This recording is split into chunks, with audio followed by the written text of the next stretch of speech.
গোষ্ঠীদ্বন্দ্বের মুখে গরম গরম চা ছোড়ার অভিযোগ। ডায়মন্ড হারবারে প্রকাশ্যে বিজেপির গোষ্ঠীদ্বন্দ্ব। মহেশতলায় বিজেপির বৈঠকে উত্তেজনা। আরও একবার আপনাদের জানাই, গোষ্ঠীদ্বন্দ্বের মুখে গরম চা ছোড়ার অভিযোগ।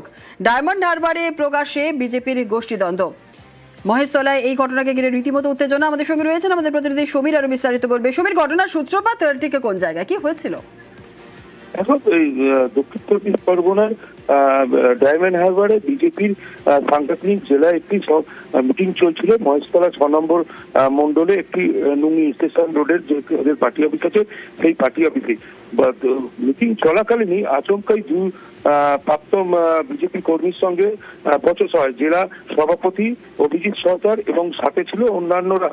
এবং সেই জায়গাটায় দুজনের সঙ্গে যখন বচসা হয় তখন মিটে যায়। তারপরে বাইরে যখন একটু চা খায়, সেই সময় প্রাক্তন বিজেপি অভিজিৎ সর্দার বা ওখানকার প্রাক্তন যে অন্য বিজেপি সদস্য আছে সঞ্জীব সেনকে তার মুখের মধ্যে চা দিলে চোখের মধ্যে চা লেগে যায়। রাতেই যন্ত্রণা ছটফট করতে থাকে ওই সঞ্জীব বাবু। তখন তাকে আর অন্য যারা বিজেপি কর্মী ছিল সেই বিজেপি কর্মীরা সঙ্গে সঙ্গে তাকে জল টল দেয় এবং নিয়ে যায়। তারপর মহেশতলা থানায় অভিযোগ দায়ের হয়েছে এবং ওনাকে সঞ্জীবকে বিদ্যাসাগর হাসপাতালে নিয়ে যাওয়া হয়েছে এবং পুলিশ ঘটনায় তদন্ত করছে। ধন্যবাদ। জেলার প্রাক্তন সভাপতি অভিজিৎ সর্দার সিকিউরিটি নিয়ে এসে আমাকে বলছে দেখে নেবো তোকে, 1 মাসের মধ্যে আমি এই করবো সেই করবো, এই করে হাতে একটা গরম চা ছিল, মানে পুরো আমার চোখের মধ্যে ছুঁড়ে মারল। আমার বুকে লাঠি উঁচুর লেগেছে।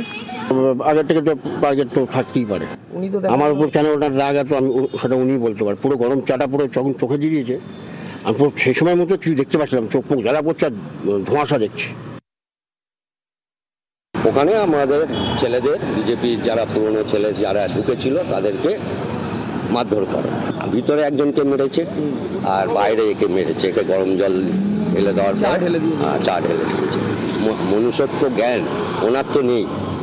উনি হতে পারে জেলা প্রেসিডেন্ট, কি দিয়ে হয়েছে, কিভাবে হয়েছে, সংগঠন একদম নষ্ট করার চেষ্টা করছে এরা।